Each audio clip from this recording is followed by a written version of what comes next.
விவசாய சொந்தங்களுக்கு ரவிசங்கரனுடைய அன்பான வணக்கம். நான் சாமி பிராண்டு வீனஸ் இண்டஸ்ட்ரீஸ்ல இருந்து பேசுறேன். நம்ம வந்து சாதாரண பெல்ட் வீடர் வந்து பாத்தீங்கன்னா நான் 4 ரோ பேடி வீடரா கன்வெர்ட் பண்றதுக்கு இப்போ கொஞ்சம் வித்தியாசமா பண்ணியிருக்கிறோம். இந்த கேஜ்வில் வந்து எப்படி நம்ம இதுல மாற்றுறது, எப்படி உபயோகப்படுத்துறது அப்படின்றத பார்க்க போறோம்.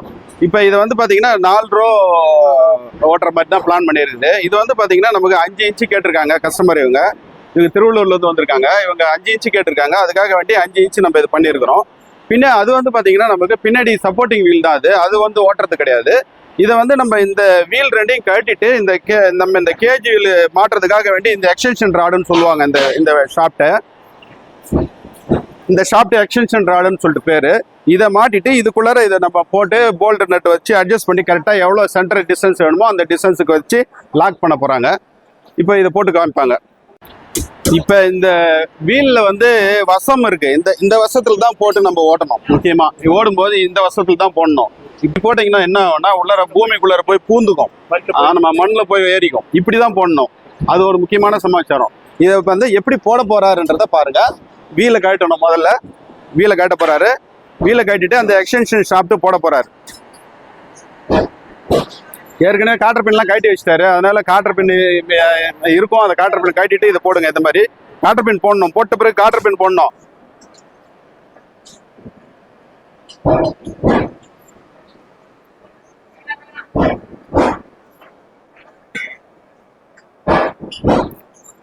இது வந்து உள்பக்கம் இருக்கிற வீல். இது உள்பக்கம் இருக்கிற வீல் வந்து பாத்தீங்கன்னா இது கொஞ்சம் எக்ஸ்டன் ஆகிருக்கும், வெளியில வளர்ந்துருக்கும். இந்த வீல் தான் உள்ளார போடணும். இதெல்லாம் உள்ளார முட்டிட்டு தேவையான அளவு வச்சுட்டு உள்ளார முட்டினதுக்கு அப்புறம் இதை டைட் பண்ணிக்கணும். நல்லா சாய்ங்க, கொஞ்சம் சாய்ங்க. இது நல்லா போய் முட்டினதுக்கு அப்புறம் இதை கொஞ்சம் டைட் பண்ணிக்கோங்க. ஆமா, ஒரு போல்ட் டைட் பண்ணாலே போதும். நகராம இருக்கணும், அவ்வளவுதான். இது அந்த பர்பஸ்.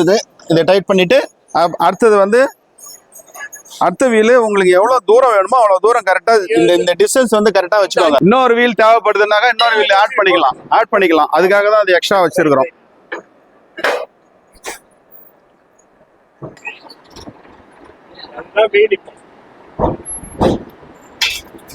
இதுலயுமே வந்து பாத்தீங்கன்னா வசம் இந்த வசத்துல தான் இருக்கணும்.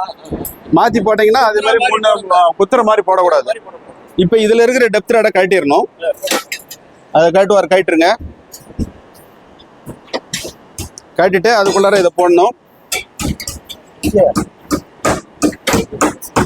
இது வந்து நீங்க இந்த இந்த இந்த இடத்துல போய் இடிக்காத அளவு திட்டமா செட் பண்ணிக்கணும். இது வந்து நம்ம அடுத்தது இதுல ஒரு ஸ்லாக் இருக்கும். அந்த ஸ்லாக் வந்து நம்ம எவ்வளவு இந்த கேப் திட்டமா வச்சுன்னா இதை லாக் பண்ணிக்கோங்க. இந்த டிஸ்டன்ஸுக்கு வந்து கேப் திட்டமா வச்சு லாக் பண்ணிக்கணும். இந்த கேப் கரெக்டா மெயின்டைன் ஆகிற மாதிரி இந்த போல்ட் நல்லா ஃபுல் டைட் பண்ணிக்கோங்க. இது தேவையான அளவு இதை டைட் பண்ணிக்கணும். இல்லைன்னா என்ன ஆகும்னா அப்படி மேலே தூக்கும் போது இதுல போய் இடிக்கும். அதுதான் பர்பஸ் இது. இப்போ நம்ம வந்து இதுக்கப்புறம் வந்து இந்த ஹேண்டில் பாரை வந்து அட்ஜஸ்ட் பண்ணி கீழே இருக்கிற மாதிரி பண்ணிக்கோங்க. இது வந்து சென்டர்ல இருக்குது. இதை அட்ஜஸ்ட் பண்ணிட்டு ஓகே. இப்போ வந்து நம்ம நிலத்துல ஓட்டும் பொழுது இந்த 4 ரோ பிடிச்சி ஓட்டிகிட்டே போகிறோம். ஓட்டிகிட்டே போனதுக்கு அப்புறம் ஒரு ரோ முடியும் போது இப்போ அவங்க கஸ்டமர் என்ன சொல்லியிருக்காங்க, ட்ரம் சீடர்லேயே அவங்க ரேடியஸாகவே போட்டாங்க. அதனால வந்து அவங்கள பொறுத்தவரையிலும் பிரச்சனை இல்லை, அப்படியே ரேடியஸாக வளைச்சி ஓட்டிக்குவாங்க. ஆனால் ஸ்ட்ரெயிட்டாக போட்டவங்களுக்கு என்ன பிரச்சனை வரும்னு கேட்டிங்கன்னாக்கா அங்கே போய் கடைசியில் போய் திருப்பும் போது இதை அழுத்தி நம்ம திருப்புற மாதிரி பிளான் பண்ணியிருக்கிறோம். இப்படி அழுத்திக்கலாம். இப்படி அழுத்திக்கணும்னா மேலே தூக்கிடும். மேலே தூக்கிட்டு உங்களுக்கு நெல் பயிர் அடிப்படாமல் இந்த சென்டரை வச்சுட்டு கரெக்டாக அப்படியே திருப்பி அடுத்த ரோவில் எடுத்து போய் வச்சு அப்படியே விட்டுட்டு அடுத்த ரோவை ஓட்டணும். இதான் கான்செப்ட். இந்த கான்செப்ட்ல தான் பண்ணியிருக்கிறோம். ஆனால் இவங்க இந்த கஸ்டமர் வந்து அவங்க ரேடியஸாகவே போட்டாங்களா. அடுத்து நீங்கள் போடும்போதும் நீங்களுமே வந்து ரேடியஸாகவே போட்டிங்கன்னா உங்களுக்கு தூக்கி வைக்க வேண்டிய வேலை இருக்காது.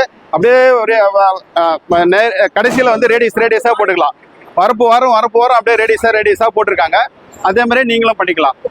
இது வந்து தேவைப்படுறவங்க இதில் ஃபோன் நம்பர் இருக்கும். அந்த ஃபோன் நம்பரில் கான்டாக்ட் பண்ணுங்கள். அதை வந்து நீங்கள் தேவைப்படுறவங்க நேராக வந்து பார்த்து வாங்குறதுனாலும் வாங்கிக்கலாம். இல்லை அப்படியே நீங்கள் வீடியோ காலில் பேசிட்டு வாங்குறதுனாலும் வாங்கிக்கலாம். வாழ்க விவசாயம், வாழ்க விவசாயி. நன்றி.